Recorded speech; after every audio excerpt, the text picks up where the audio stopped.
நம்ம already chicken gravy பண்ணிட்டோம். அதை எப்படி பண்ணுறதுன்னு உங்களுக்கு தெரியணும்னா ஃபஸ்ட் வீடியோ டிஸ்கிரிப்ஷனில் கொடுத்துருக்கேன் லிங்க், கிளிக் பண்ணி பாருங்கள். அதில் எப்படி சிக்கன் கிரேவி பண்ணுறதுன்னு ஃபுல் வீடியோ இருக்குது. நெக்ஸ்ட் நம்ம இப்போ என்ன பண்ண போகிறோம்னா புலவு சாப்பாடு பண்ண போகிறோம். அதுக்கு ஒரு பெரிய எண்ணெய் சட்டியை நம்ம சூடுபடுத்தி வச்சுட்டு இதில் 1 லிட்டர் ஆயில் வந்து நம்ம ஊற்றணும்.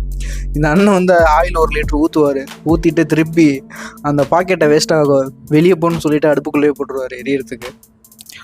ஸோ இந்த எண்ணெய் ஊற்றியாச்சா, இப்போ அந்த எண்ணெய் கொஞ்சம் சூடாகும். அது சூடான பிறகு நம்ம இப்போ என்ன பண்ணுறோம், இந்த பட்டை, கிராம்பு, இலை அந்த மாதிரி ஐட்டம்ஸ்லாம் அந்த குரூப்பை அப்படியே உள்ளே போட்டுடுறோம். ஓகேங்களா. நெக்ஸ்ட் நம்ம என்ன பண்ண போகிறோம்னு பார்த்தீங்கன்னா வெங்காயம் கட் பண்ணணும், பச்சை மிளகா, பச்சை கொத்தமல்லி, இலை அதெல்லாம் இருக்குல்ல, அதெல்லாம் நம்ம ரெடி பண்ணிக்கணும்.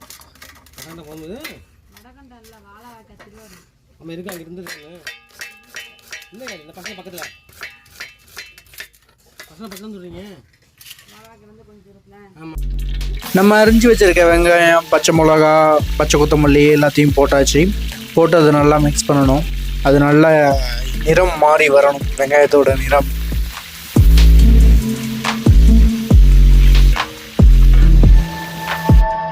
இப்போ நல்லாவே அதோட கலர் வந்து மாறிடுச்சு. இப்போ நம்ம நெக்ஸ்ட் என்ன பண்ண போகிறோம், இந்த இஞ்சி பூண்டு பேஸ்ட் வந்து நம்ம ரெடி பண்ணி வைக்க போகிறோம். அதை ரெடி பண்ணி வச்சாச்சு. இப்போ நம்ம அதை உள்ளே போட்டு நல்லா மிக்ஸ் பண்ணிக்கலாம். அந்த இஞ்சி பூண்டு அதில் நல்லா மிக்ஸ் பண்ணி அது கொஞ்சம் நேரம் வேகணும். இஞ்சி பூண்டு நல்லா மிக்ஸ் ஆன உடனே நம்ம என்ன பண்ண போகிறோம்னா இதில் வந்து தண்ணி ஆட் பண்ணுறோம். இதில் வந்து 10 லிட்டர் தண்ணி ஆட் பண்ணுறோம். ஓகேங்களா. 10 லிட்டர் தண்ணி ஆட் பண்ணணும்.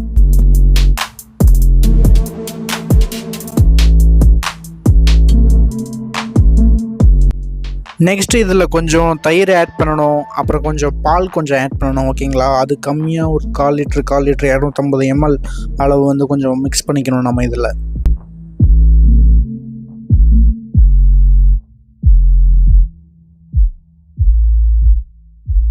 தண்ணியை மிக்ஸ் பண்ணிவிட்டு ஒரு மூடி போட்டு நல்லா மூடிடலாம். இப்போ நம்ம நெக்ஸ்ட்டு என்ன பண்ண போகிறோம்னா அரிசியை வந்து நம்ம சுத்தம் செஞ்சு வச்சுக்கலாம்.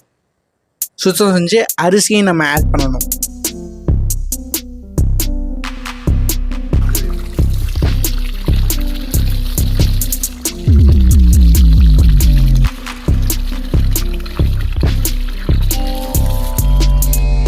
அரிசி நம்ம சுத்தம் செஞ்சாச்சு. இப்போ நம்ம மூடியை ஓப்பன் பண்ணி நம்ம அரிசியை வந்து உள்ளே போட போகிறோம்.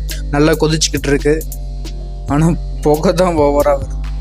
ஓகே, அரிசியை உள்ளே போட்டாச்சு. உள்ளே போட்டு அதே மாதிரி மூடி வைக்க வேண்டியதுதான்.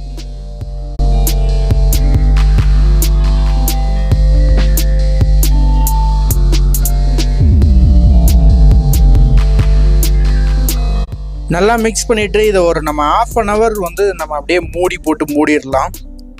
மூடினா நம்மளுக்கு திறந்து பார்த்தா சாப்பாடு ரெடி ஆகிடும். ஃபைனல் டச்சாக இதை என்ன பண்ணுறோன்னா நம்ம நெய் கொஞ்சம் ஆட் பண்ணுறோம். அப்புறம் நெய்யை ஆட் பண்ணி முடித்தோன்னா நெக்ஸ்ட் நம்ம கேசரி பவுடர் வந்து இதில் ஆட் பண்ண போகிறோம்.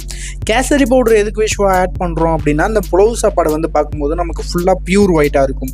இது கொஞ்சம் நமக்கு கலர் வேணும் அப்படின்னா நம்ம அந்த கேசரி பவுடரை ஆட் பண்ணி மிக்ஸ் பண்ணும்போது உங்களுக்கு பார்க்கும்போதே தெரியும். ஸோ என்ன டிஃப்ரென்ஸ் வந்துருக்குன்ட்டு பாருங்கள்.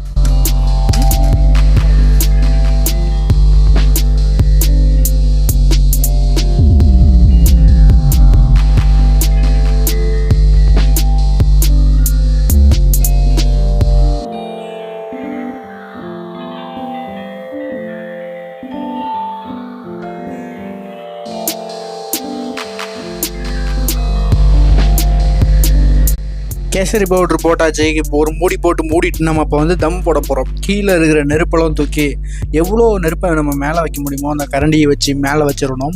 வச்சுட்டு ஒரு 10 minutes கழித்து நம்ம பார்த்தா உள்ளுக்குள்ளே எல்லாமே செம்மையாக வந்துருக்கும். அரிசி செம்மையாக வந்திருக்கும். இப்போ நம்ம அப்படியே அதை அரிசியை உள்ளே மிக்ஸ் பண்ணி விட்டோம்னா நமக்கு புலவு சாப்பாடு ரெடி ஆகிடுச்சு.